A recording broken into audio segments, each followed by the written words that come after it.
Morning ഷോയിൽ ഇനി ഇന്നത്തെ മുഖത്തെ പരിചയപ്പെടുത്തുകയാണ്.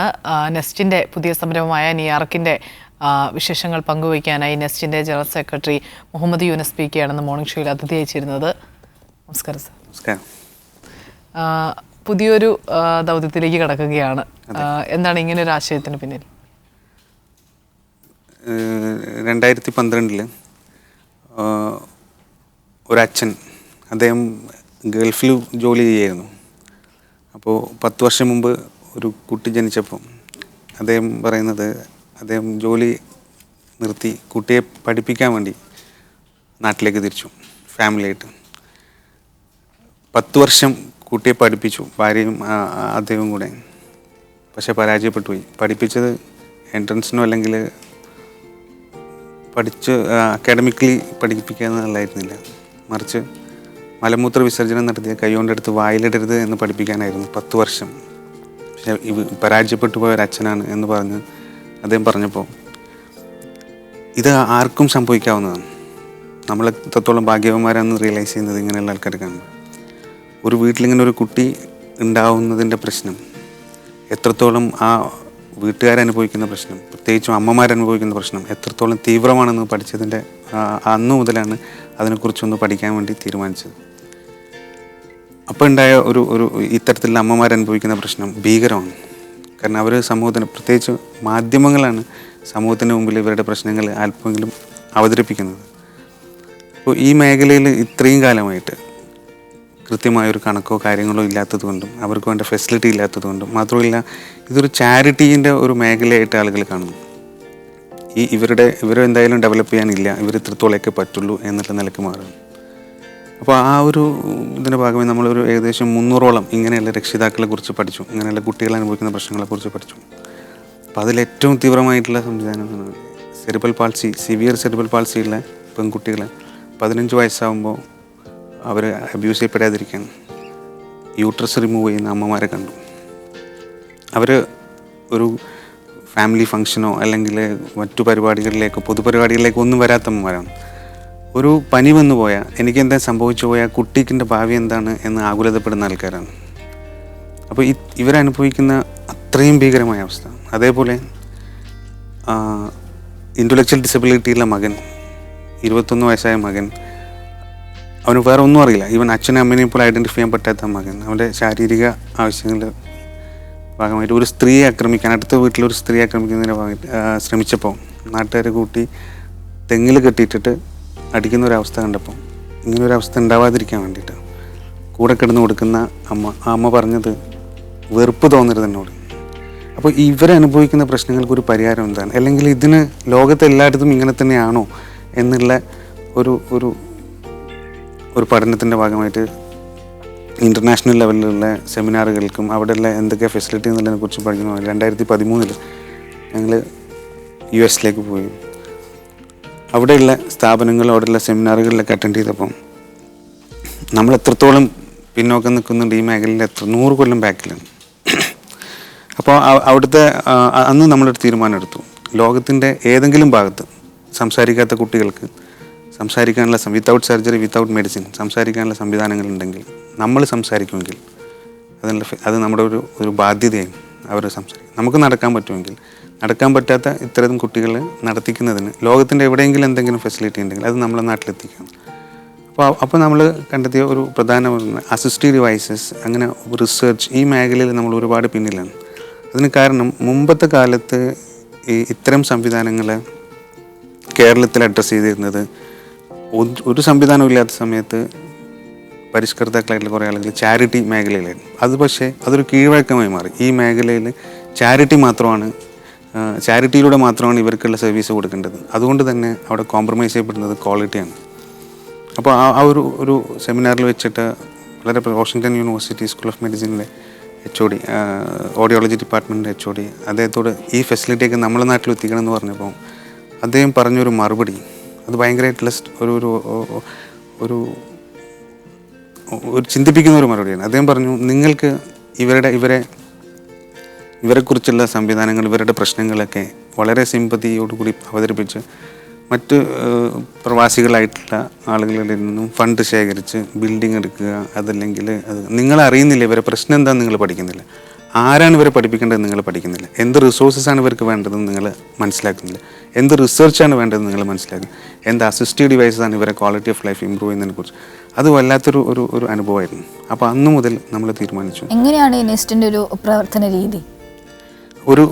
ഈ വിദേശ രാജ്യങ്ങളിലൊക്കെ ഇംപ്ലിമെൻ്റ് ചെയ്യുന്നത് മൾട്ടി ഡിസിപ്ലിനറി അപ്രോച്ചാണ്. ഇപ്പോൾ നമ്മുടെ നാട്ടിലൊരു അമ്മ കുട്ടി ഇങ്ങനെയാണ് ജനിക്കുന്നത്, അല്ലെങ്കിൽ കുഞ്ഞിന് ഇങ്ങനെയാണ് ജനിക്കുന്നതെന്ന് പറയുമ്പോൾ മാനസികമായി തകർന്നു പോവുക. ദൈവത്തിനെ ശപിക്കും, ഞാൻ എന്ത് തെറ്റ് ചെയ്തിട്ടാണ് എന്നെ ഇങ്ങനെ പരീക്ഷിക്കുന്നത്. പക്ഷേ എങ്ങോട്ട് പോകണമെന്നോ എന്ത് ചെയ്യണമെന്നോ പറഞ്ഞു കൊടുക്കാനുള്ള ഒരു ഡയറക്ഷനോ കാര്യങ്ങളോ കൊടുക്കാനുള്ള ഒരു സംവിധാനം നമ്മുടെ നാട്ടിലില്ല.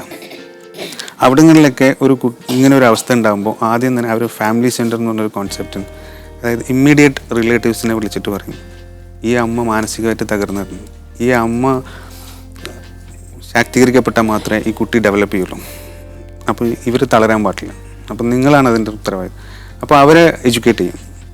അപ്പോൾ ഈ അതിൻ്റെ ഒരു ഇത് നമ്മുടെ നാട്ടിൽ ഈ അമ്മ പുറത്ത് വന്നു കഴിഞ്ഞാൽ, അല്ലെങ്കിൽ ഈ കുട്ടിയെ കൊണ്ട് കുടുംബത്തിലേക്ക് വന്നു കഴിഞ്ഞാൽ, ഇൻലോസ് പോലും നിൻ്റെ കുറ്റം കൊണ്ടാണ് കുട്ടി ഇങ്ങനെ ആയതെന്ന് പറഞ്ഞ ഭർത്താക്കന്മാരുണ്ട്.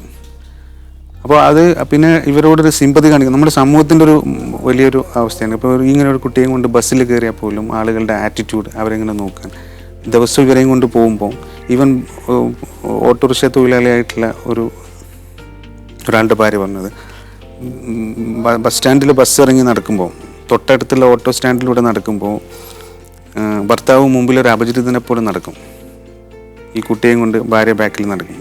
പക്ഷെ തിരിച്ചു വന്നാൽ എന്തോ ഒരു കുറ്റം ചെയ്തതുപോലെ പൊട്ടിക്കരഞ്ഞുകൊണ്ട് കുട്ടിയെ എടുക്കും. സമൂഹത്തിനെയാണ് എല്ലാവരും ഭയപ്പെടുന്നത്. ഇങ്ങനെയുള്ള ആളുകൾ ഇൻട്രോവേർട്ടായി പോകുന്നത് അല്ലെങ്കിൽ ഒതുക്കപ്പെടുന്നത് ഇതുകൊണ്ടാണ്. അപ്പോൾ അവിടങ്ങളിലൊക്കെ എന്ന് പറഞ്ഞാൽ മൾട്ടി ഡിസിപ്ലിനറി അപ്രോച്ചാണ്. ഒരു ന്യൂറോളജിസ്റ്റ്, ഒരു ഡെവലപ്മെൻറ്റൽ പീഡിയാട്രീഷ്യൻ, ഒരു ENT, ഐ സ്പെഷ്യലിസ്റ്റ്, ഇവരെല്ലാവരും കൂടെ ഇരുന്നുണ്ട്. എത്രത്തോളം ബ്രെയിൻ ഡാമേജ് അല്ലെങ്കിൽ ഇവരുടെ എത്രത്തോളം പ്രശ്നങ്ങളുണ്ട് ഈ കുട്ടിക്ക് അസസ് ചെയ്യപ്പെടും. ആദ്യം ഏർലി ഇൻ്റർവെൻഷൻ, ഏർലി ഡിറ്റക്ഷൻ ആണ് ആദ്യം. അതിനുശേഷം ഒരു ടീം ഓഫ് തെറാപ്പിസ്റ്റ്, അതായത് speech therapist, behavioural therapist, occupational therapist, ഇവരെല്ലാവരും ഇരുന്ന് കൊണ്ടിട്ട് എങ്ങനെയാണ് ഈ കുട്ടിയെ ഡെവലപ്പ് ചെയ്യാൻ പറ്റും, എസ്പെഷ്യലി പേഴ്സണൽ സ്കിൽസ്, അവരെ സ്വന്തം കാര്യങ്ങൾക്ക് അവരെ പ്രാപ്തരാക്കരുത്. ഭക്ഷണം കഴിക്കുക, ടോയ്ലറ്റ് പോകുക, വസ്ത്രം ധരിക്കുക, സ്വന്തം കാര്യത്തിന് അവരെ അതിന് ഓരോ സമയം ഓരോ ടാസ്ക് 6 മാസം കൊണ്ട് എന്ത് ചെയ്യണം, അതിന് എന്തൊക്കെ തെറാപ്പി വേണം, അമ്മയും കൂടെ അതിൽ ഇരുത്തും. എന്നിട്ട് അതിന് വേണ്ടി ഇപ്പോൾ ഒരു 6 മാസം കൊണ്ട് ഒരു ഗ്ലാസ് വെള്ളം എടുത്ത് കുടിക്കുക എന്നുള്ള ഒരു സാധനമാണെങ്കിൽ, അല്ലെങ്കിൽ ബ്രഷ് ചെയ്യിപ്പിക്കുക എന്നുള്ളതാണെങ്കിൽ ഫസ്റ്റ് സ്റ്റെപ്പ് എന്താണ്, അതിൽ ഒക്യുപ്പേഷൻ തെറാപ്പിയാണ് ഏറ്റവും പ്രധാനപ്പെട്ട റോളുള്ളത്. ഇവരെ സ്വന്തം കാര്യങ്ങൾക്ക് പ്രാപ്തം. അതേപോലെ ബിഹേവിയറൽ തെറാപ്പി, പ്രത്യേകിച്ച് ഓട്ടിസം മേഖലകളിലൊക്കെ. അപ്പോൾ അത് കറക്റ്റായിട്ട് റെക്കോർഡ് ചെയ്യുകയും അതിനനുസരിച്ചുള്ള തെറാപ്പി കൊടുക്കുകയും അതിന് കറക്റ്റ് സമയം ശരി. നമ്മുടെ നാട്ടിൽ അങ്ങനെ ഒരു കറക്റ്റ് സമയത്ത് ഇത്ര സമയം കൊണ്ട് ഇന്നത് അച്ചീവ് ചെയ്യണം, അതിനായിട്ട് ഡെഡിക്കേറ്റഡ് ആയിട്ടൊരു ടീം, അതേപോലെ രക്ഷിതാവ് അടക്കമുള്ളൊരു ടീം, അത് അച്ചീവ് ചെയ്യാനുള്ള ഒരു ശക്തമായൊരു ഇടപെടൽ ഉണ്ടാവുകയും അതവർ റിവ്യൂ ചെയ്യുകയും ചെയ്യും. ഇപ്പോൾ നെസ്റ്റിൽ ഇപ്പോൾ ഓൾറെഡി അങ്ങനെ എല്ലാ ചൊവ്വാഴ്ചകളിലും ഇങ്ങനെ ഓരോ മാസവും കൂടുമ്പോഴും ഈ കുട്ടീൻ്റെ ഡെവലപ്മെൻറ്റ് അത് റെക്കോർഡ് ചെയ്തിട്ട് നെക്ക് കൺട്രോൾ, ബാലൻസിങ്, ഇതൊക്കെ ഇങ്ങനെയുള്ള ഓരോ മൂവ്മെൻറ്റ്സും എടുത്തിട്ട് എന്തൊക്കെയാണ് അച്ചീവ് ചെയ്യേണ്ടതെന്നുള്ളത് ഇവർ ഒരു ടീം ഓഫ് തെറാപ്പിസ്റ്റും ഫിസിക്കൽ മെഡിസിൻ ഡോക്ടറാണ് അതിനെ ലീഡ് ചെയ്യുന്നത്, ആ ടീമിനെ ലീഡ് ചെയ്യുന്നത്. അപ്പോൾ ഇങ്ങനെ വരുമ്പോൾ അവർ തീർച്ചയായിട്ടും അവർ സമൂഹത്തിൻ്റെ മുഖ്യധാരയിലേക്ക് മറ്റു രാജ്യങ്ങളിലുള്ളതുപോലെ കൊണ്ടുവരാം. ഇതിൻ്റെ ഭാഗമായി നമ്മളിപ്പോൾ 9ഓളം രാജ്യങ്ങളിൽ 17 ഇൻ്റർനാഷണൽ സെമിനാറിലും അതേപോലെ 40ഓളം സ്ഥാപനങ്ങൾ വിസിറ്റ് ചെയ്ത് ഏറ്റവും നല്ല സ്ഥാപനങ്ങളായിട്ട് അസോസിയേറ്റ് ചെയ്തിട്ട് അവരുടെ കരിക്കുലം നമ്മൾ ഇവിടെ ഇംപ്ലിമെൻ്റ് ചെയ്യണം. അതേപോലെ ആ കരിക്കുലം മാത്രം കൊണ്ട് കാര്യമില്ല, അത് നമ്മൾ പുസ്തകം നോക്കി നീന്തം പഠിക്കുന്ന പോലെയാകും. അതിന് അവിടെ കൊണ്ടുപോയിട്ട് അവരായിട്ട് അസോസിയേറ്റ് ചെയ്തിട്ട് അവിടെ കൊണ്ടുപോയി നമ്മളെ സ്റ്റാഫിന് ട്രെയിനിങ് കൊടുക്കുകയും അതേപോലെ അവരെ ഇങ്ങോട്ട് കൊണ്ടുവരികയും ഒരു കൺസൾട്ടൻ്റായിട്ട് അവിടെയുള്ള എന്തൊക്കെ സംവിധാനങ്ങളുണ്ടോ അതൊക്കെ നമ്മുടെ ഇവിടെയും ഇംപ്ലിമെൻ്റ് ചെയ്ത് അവിടെ ഉണ്ടാവും അതേ റിസൾട്ട് ഇവിടെ കൊണ്ടുവരും. അതേപോലെ അസിസ്റ്റീവ് ഡിവൈസ്, നമ്മുടെ നാട്ടിൽ കുട്ടികൾ അമ്മമാർ കുഞ്ഞിന്ന് തെറാപ്പി കൊടുക്കുമ്പോൾ ഈ കുട്ടി വളരുമ്പോൾ എടുക്കാൻ പറ്റാത്ത അവസ്ഥയിൽ വരും. അപ്പോൾ ഇപ്പോൾ ഈ കഴിഞ്ഞ ദിവസം ഒരച്ഛൻ എന്ന് പറഞ്ഞത് അദ്ദേഹം ഉറങ്ങാറില്ല. കാരണം 15 വയസ്സായ മകളെ ഭാര്യയാണ് എടുത്തു കൊണ്ടുപോകാറ്. ഇപ്പം ഭാര്യയ്ക്ക് എടുക്കാൻ പറ്റില്ല, ബാക്ക് പെയിൻ വന്നിട്ടുണ്ട്, ഡോക്ടർ വെയിറ്റ് എടുക്കരുതെന്ന് പറഞ്ഞിട്ടുണ്ട്. അപ്പോൾ അയാൾ പറഞ്ഞു ഞാൻ ഉറങ്ങിയാൽ എൻ്റെ വീട്ടിൽ 2 ബോഡി ഉണ്ടാവും. അപ്പോൾ ഇതിങ്ങനെ വരുന്നതെന്ന് പറഞ്ഞാൽ വളരെ ചെറുപ്പത്തിലെ കുട്ടികൾക്ക് കുനിഞ്ഞ് തെറാപ്പി കൊടുക്കുന്നതിൻ്റെ ഭാഗമായിട്ടുണ്ടാകും. അവിടങ്ങളിലൊന്നും കുട്ടിയെ കുഞ്ഞ് തെറാപ്പി കൊടുക്കാൻ ശ്രമിക്കും. ഒരു ബെൽറ്റ് ഇതാക്കി ആ കുട്ടിക്ക് എന്തൊക്കെയാണോ പരിമിതി അവരെ നിലനിർത്തുന്ന രീതിയിലുള്ള അസിസ്റ്റീവ് ഡിവൈസസ്, കസ്റ്റമൈസ് സംവിധാനങ്ങൾ ഉണ്ടാക്കിയിട്ട് അതിലൂടെയാണ് അവർക്ക് ട്രെയിനിങ് കൊടുത്തത്. ഇതേ സംവിധാനങ്ങൾ നമ്മുടെ നാട്ടിൽ കൊണ്ടുവരികയും അത് നമ്മുടെ നാട്ടിലെ ഈ മേഖലയിൽ ഒരുപാട് സംവിധാനങ്ങളും സ്ഥാപനങ്ങളും ഉണ്ട്, അവരെയൊക്കെ ഇതൊന്ന് പരിചയപ്പെടുത്തി കൊടുക്കുക. നമ്മുടെ ഒരു ഔട്ട്ലുക്കിൻ്റെ ഒരു പ്രശ്നമാണ്. ഇവർക്ക് ഇത്രയൊക്കെ മതി, അല്ലെങ്കിൽ നമ്മൾ ചെയ്യുന്നത് അഡ്വാൻസ്ഡ് ആണ് എന്നുള്ള ഒരു ധാരണയുടെ അടിസ്ഥാനത്തിലാണ് നമ്മൾ പോകുന്നത്. അതിന് മാറ്റം ഉണ്ടാവണമെങ്കിൽ നമ്മൾ ഈ തരത്തിലുള്ള ഒരു ഇന്റർനാഷണൽ എക്സ്പോഷർ നമുക്ക് ഉണ്ടാകുമ്പോൾ ഇപ്പോൾ കേരളത്തിൽ വേറെ എവിടെയില്ലാത്ത ഒരു അത്രയും ആധുനിക സൗകര്യങ്ങളാണോ ഇപ്പോൾ നെയ്യാർക്ക് മുന്നോട്ട് വയ്ക്കുന്നത്? തീർച്ചയായിട്ടും. സ്റ്റാഫൊക്കെ എങ്ങനെയാണ്, എത്ര പേരുണ്ട്? ഇത് തുടക്കത്തിൽ എത്ര ഉണ്ടായിരുന്നു? പിന്നെ ഇതിനോട് സ്വന്തം ഇഷ്ടം തോന്നി മുന്നോട്ട് വരുന്നവരായിരിക്കുമല്ലോ തീർച്ചയായും ഇതിലെ സ്റ്റാഫ് എന്ന് പറയുന്നത്. അപ്പോൾ എങ്ങനെയാണ് ഇതിൻ്റെ സ്റ്റാഫ് സെലക്ഷൻ എങ്ങനെയാണ്? ഇപ്പോൾ നിലവിൽ എത്ര പേരുണ്ട്? തീർച്ചയായും ഇത് വളരെ പ്രധാനപ്പെട്ട ഒരു ഏരിയ തന്നെ. കാരണം നമ്മുടെ നാട്ടിൽ നിലവിൽ ഈ അഡ്രസ്സ് ചെയ്യപ്പെടാതെ പോകുന്നൊരു മേഖലയാണ്. കാരണം ഇവരെല്ലാം സിവിയർ, മൈൽഡ്, മോഡറേറ്റ് എല്ലാവരെയും കൂടെ ഒരു സ്ഥലത്ത് കൊണ്ട് ഡംപ് ചെയ്യും. അതിൽ ഇവരെന്തായാലും ഡോക്ടറോ എഞ്ചിനീയറോ ഒന്നും ആവാൻ പോകുന്നില്ല. അപ്പം എന്തെങ്കിലുമൊക്കെ സമയം അഡ്ജസ്റ്റ് ചെയ്ത് കൊടുക്കുകയും 18 വയസ്സ് വരെ അല്ലെങ്കിൽ കുറഞ്ഞ കാലയളവിൽ അവരെ അത്രയും സമയം വീട്ടിൽ നിന്ന് മാറ്റി നിർത്തുക എന്നുള്ളതിനപ്പുറത്ത് ഇവരെ ആരെയാണ് പഠിപ്പിക്കേണ്ടത്, അല്ലെങ്കിൽ ഇവരെ പ്രശ്നം എന്താണ്, അപ്പോൾ അതിന് എന്ത് തരത്തിലുള്ള ഏത് മേഖലയിലുള്ള ആളുകളാണ് വേണ്ടത് എന്നുള്ളതിനെക്കുറിച്ച് വ്യക്തമായൊരു ധാരണയില്ല. പക്ഷേ ഇതിപ്പം മാറ്റം വന്നിട്ടുണ്ട്. ഇപ്പം നിലവിൽ നെസ്റ്റിൽ ഫിസിക്കൽ മെഡിസിൻ MD ഡോക്ടറുടെ നേതൃത്വത്തിൽ ഫുൾ ടൈം അവരുടെ കാരണം ഇവരെ ഇപ്പോൾ റിക്കറ്റ്സൊക്കെ ഉള്ള കുട്ടിയാണെങ്കിൽ ഫിസിയോതെറാപ്പി കൈയൊക്കെ പൊട്ടിപ്പോവാം. അപ്പോൾ അവിടെയുള്ള അവരുടെയൊക്കെ ക്വാളിറ്റി എന്ന് പറയുന്നതിൽ കോംപ്രമൈസ് ചെയ്യില്ല. അവർ പറയുന്നത് കൃത്യമായൊരു ഫിസിക്കൽ മെഡിസിൻ ഡോക്ടറുടെ നേതൃത്വത്തിലുള്ള ഒരു ടീമായിരിക്കണം.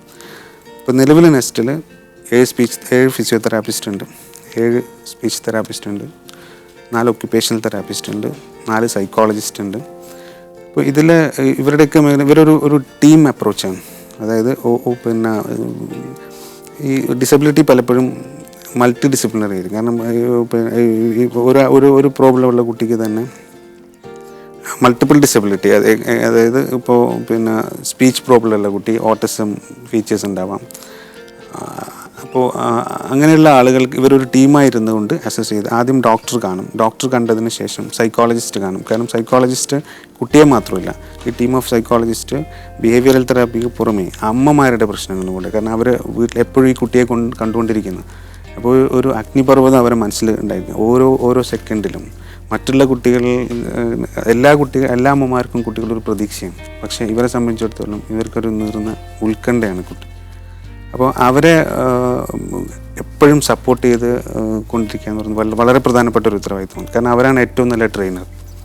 അപ്പോൾ ആ രീതിയിൽ ഈ സൈക്കോളജിസ്റ്റും ആ ടീമും ഇതാക്കും. പിന്നെ അതിനുശേഷം ഇവരെ പേഴ്സണൽ സ്കിൽ കാര്യങ്ങളൊക്കെ അച്ചീവ് ചെയ്യുന്നതിന് ഒരു ദിവസം ഇത്ര സമയം സ്പീച്ച് തെറാപ്പി, ഇത്ര ഫിസിയോതെറാപ്പി, ഇത്ര ഒക്യുപ്പേഷൻ തെറാപ്പി, അത് കഴിഞ്ഞ ശേഷം ഗ്രൂപ്പ് തെറാപ്പി, പിന്നെ അമ്മമാർക്കുള്ള വീട്ടിൽ നിന്ന് ചെയ്യാനുള്ള സംവിധാനങ്ങൾ, കാര്യങ്ങൾ, അങ്ങനെ അതിൽ ഏറ്റവും പ്രധാനപ്പെട്ടത് ഈ ടീമിൻ്റെ ഡെഡിക്കേഷൻ തന്നെയാണ്. ഈ അമ്മമാരെ പരിഗണിക്കുമ്പോൾ വേറൊരു കാര്യം, ഈ കുട്ടികൾ മുതിർന്ന കുറച്ച് പ്രായം കൂടിയ കുട്ടികളെ ഇപ്പോൾ ബ്രഷ് ചെയ്യാനോ ഇല്ലെങ്കിൽ ആ രീതിയിൽ, കാരണം അവർ ശീലിച്ചു വന്ന അത്രയും വർഷം ശീലിച്ചു വന്ന രീതിയുണ്ട്, അത് മാറ്റുക എന്ന് പറയുന്നത് അത്ര എളുപ്പമല്ല. കുഞ്ഞു കുട്ടികളെയാണ് കുറച്ചുകൂടെ സൗകര്യം. പിന്നെ ഒപ്പം തന്നെ ഈ ഗർഭിണികളായ അമ്മമാർക്ക്, കാരണം ഓൾറെഡി ഇങ്ങനെ ഒരു കുട്ടി ഉള്ളപ്പോൾ വീണ്ടും ഉണ്ടാകുന്ന കുട്ടി ആ രീതിയിലാണോ, അതിനുള്ള എന്തെങ്കിലും മുൻകരുതലുകൾ എടുക്കാനുള്ള എന്തെങ്കിലും നിർദ്ദേശം, അങ്ങനെ എന്തെങ്കിലും കൗൺസിലിംഗ് നിങ്ങൾ കൊടുക്കാറുണ്ടോ? തീർച്ചയായും അതിൻ്റെ ഭാഗമായിട്ടാണ് റിസർച്ച് എന്ന് പറയുന്ന ഒരു ഭാഗം ഇതിനകത്തേക്ക് വരുന്നത്. എന്തുകൊണ്ടാണ് ഇങ്ങനെയുള്ള സംവിധാനങ്ങൾ ഉണ്ടാകുന്നത്, അല്ലെങ്കിൽ ഇങ്ങനെയുള്ള പ്രയാസങ്ങൾ ഉണ്ടാകുന്നത്, അതെങ്ങനെ അഡ്രസ്സ് ചെയ്യാൻ പറ്റും എന്നുള്ളതിനെ കുറിച്ചുള്ള ഒരു പഠനവും കാര്യങ്ങളും ഇതിൻ്റെ ഭാഗമായിട്ടുണ്ടാകും. പിന്നെ ഈ നമ്മുടെ നാട്ടിലൊരു വലിയ പ്രോബ്ലമാണ് ഏർലി ഇൻ്റർവെൻഷനും ഏർലി ഡിറ്റക്ഷനുമാണ് ഏറ്റവും പ്രധാനപ്പെട്ട സാധനം. ഇപ്പോൾ അത് മുൻകൂട്ടി കണ്ടെത്തി കഴിഞ്ഞാൽ അതിനുള്ള ഡെവലപ്മെൻറ്റൽ മൈൽ സ്റ്റോൺസ് നിലവിൽ ഉണ്ട്. ശരിക്കും ഇപ്പോൾ 2 മാസമായ ഒരു കുട്ടി മുഖത്ത് നോക്കി ചിരിക്കുന്നില്ലെങ്കിൽ അതൊരു വിഷ്വൽ ഇഷ്യൂവിൻ്റെ വിഷ്വൽ പ്രോബ്ലത്തിൻ്റെ ഒരു തുടക്കമാണ്.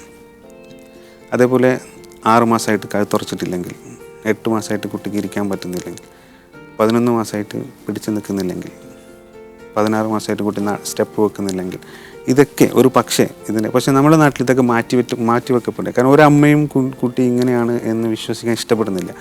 അപ്പോൾ മറ്റു കുട്ടികൾ ഈ സമയത്ത് അങ്ങനെ ആയിരുന്നു, കുറച്ച് സമയം എടുത്തിട്ടുണ്ട് എന്ന് പറഞ്ഞ് മാറ്റി വെക്കപ്പെടാം. ഒരു 3-4 വയസ്സാകുമ്പോഴാണ് പ്രോബ്ലം ഉണ്ട് എന്ന് അവർ പോലും വിശ്വസിക്കുന്നത്. അപ്പോൾ ആ സമയത്ത് പിന്നെ അവിടെയാണ് ഈ നമ്മുടെ സമൂഹത്തിന് ഏറ്റവും പലരും പലതരത്തിൽ ഇവരെ മിസ്ലീഡ് ചെയ്യപ്പെടുകയാണ്. അവിടെ അങ്ങനെ ചെയ്തു, മറ്റേത് അങ്ങനെ ചെയ്തു, അങ്ങനെ അവസാനം ഒരു മന്ത്രവാദത്തിലേക്കും മറ്റു കാര്യങ്ങളിലേക്കൊക്കെ പോകുമ്പോൾ ക്വാളിറ്റി ഓഫ് ലൈഫ് ഇമ്പ്രൂവ് ചെയ്യേണ്ട ഒരുപാട് സമയങ്ങൾ നഷ്ടപ്പെടുക ചെയ്യുന്നു. പിന്നെ നമ്മളെ സംബന്ധിച്ച് നമ്മളിപ്പോൾ ഒരു സംസ്കൃതം പഠിപ്പിക്കാൻ ശ്രമിച്ചാൽ നമ്മൾ പഠിക്കില്ല, കാരണം നമ്മൾ കംഫർട്ടബിളാണ് മറ്റ് മലയാളത്തിൽ നമ്മളെ. അതേപോലെ വലുതായി കഴിയുമ്പോൾ ഇവരുടേതായ ഒരു രീതിയിൽ ഇവർ കംഫർട്ടബിൾ ആയിക്കഴിഞ്ഞാൽ പിന്നെ ചേഞ്ച് ചെയ്യാൻ ബുദ്ധിമുട്ടാണ്. അതുകൊണ്ട് ഏറ്റവും നേരത്തെ കണ്ടെത്തി ഏറ്റവും നേരത്തെ ട്രെയിനിങ് കൊടുത്തു കഴിഞ്ഞാൽ 90% ഇവരുടെ ഡിസബിലിറ്റി മാനേജ് ചെയ്തെടുക്കാൻ വേണ്ടി പറ്റും. അപ്പോൾ അതിനുള്ള സംവിധാനങ്ങളാണ് നമ്മൾ പ്രത്യേകിച്ച് സ്പീച്ചിൻ്റെ കാര്യത്തിലൊക്കെ ഏറ്റവും നേരത്തെ കണ്ടെത്തി ട്രെയിനിങ് കൊടുത്തു. അതുപോലെ സെറിബ്രൽ പാൾസി വളരെ പെട്ടെന്ന് കണ്ടെത്തി ട്രെയിനിങ് കൊടുത്തു കഴിഞ്ഞാൽ മാറ്റമുണ്ടാകും. പക്ഷേ മുതിർന്ന ആളുകളും അത് വളരെ ഇപ്പോഴത്തെ ഈ സമൂഹത്തിലെ ഏറ്റവും വലിയ ഒരു പ്രയാസം അത് തന്നെ. ഈ അച്ഛനും അമ്മയ്ക്കും പ്രായമായി കഴിഞ്ഞാൽ അല്ലെങ്കിൽ അവർ മരിച്ചു കഴിഞ്ഞാൽ ഈ കുട്ടികളുടെ ഭാവി എന്താവും? പലപ്പോഴും ഇങ്ങനെയുള്ള കുട്ടികളെ, അച്ഛനും അമ്മയും മരിച്ചു കഴിഞ്ഞ കുട്ടികളെ റീഹാബിലിറ്റ് ചെയ്യുന്ന സെൻറ്ററുകൾ ഭീകരമാണ്, മൃഗശാലനേക്കാൾ ഭീകരമാണ്. കാരണം അവരെ ഒരു സെല്ലിലിട്ട് മലമൂത്ര വിസർജനത്തിന് ഓസ് അടിച്ചിട്ട് കുളിപ്പിക്കുന്ന പോലുള്ള സംവിധാനങ്ങൾ ഞാൻ കണ്ടിരുന്നു. അപ്പോൾ ഇത്തരം അവസ്ഥയ്ക്ക് ഒരു മാറ്റം ഉണ്ടാവാൻ, പ്രത്യേകിച്ചും എഡ്യൂക്കേറ്റ് ചെയ്യുക എന്നുള്ളതാണ്. ഒന്ന് സമൂഹത്തിൻ്റെ തന്നെ ഒരു ആറ്റിറ്റ്യൂഡിലൊരു മാറ്റം ഉണ്ടാവണം ഇങ്ങനെയുള്ള ആളുകളോട്. കാരണം ഈ എല്ലാവരും വിശ്വാസങ്ങളും കാര്യങ്ങളും മോക്ഷം കിട്ടാനും സ്വർഗം കിട്ടാനും ഒക്കെ വേണ്ടിയിട്ടാണ് എല്ലാ ആളുകളും. ഇവരാണ് ഏറ്റവും ആദ്യം സ്വർഗത്ത് പോകുന്ന ആൾക്കാർ. കാരണം ഇവരെ സംബന്ധിച്ചിടത്തോളം ഒരു തെറ്റും ചെയ്യാത്ത ആൾക്കാർ, അച്ഛനെയും അമ്മനെയും പോലും മനസ്സിലാക്കാൻ അറിയാത്ത, കൈയും കാലും ഒന്നും അനങ്ങാത്ത. അപ്പോൾ ഇവരുടെ കൈപിടിക്കലാണ് ഏറ്റവും വലിയ വർഷം. അപ്പോൾ ഇവരെ കാണുമ്പോൾ ഇപ്പോൾ സ്കൂട്ടറിൽ മകളെ ഒരു ഷോൾ കൊണ്ട് കെട്ടി കൊണ്ടുവരുന്ന ഒരു അമ്മയുണ്ട്. അവർ പഠിക്കുന്ന കാലത്ത് യൂണിവേഴ്സിറ്റി ലെവൽ ഒരുപാട് ഈ അവാർഡുകളൊക്കെ വാങ്ങിയിട്ടുള്ള ആളാണ്. അവർ പറഞ്ഞത് എനിക്ക് പേടിയാണ്, എൻ്റെ ഫ്രണ്ട്സിനെ പേടിയാണ്, കുടുംബക്കാരെ പേടിയാണ്, അയൽക്കാരെ പേടിയാണ്. അവർ പറഞ്ഞത് അവർ കല്യാണത്തിനോ സൽക്കാരത്തിനോ ഒന്നും പോകാറില്ല.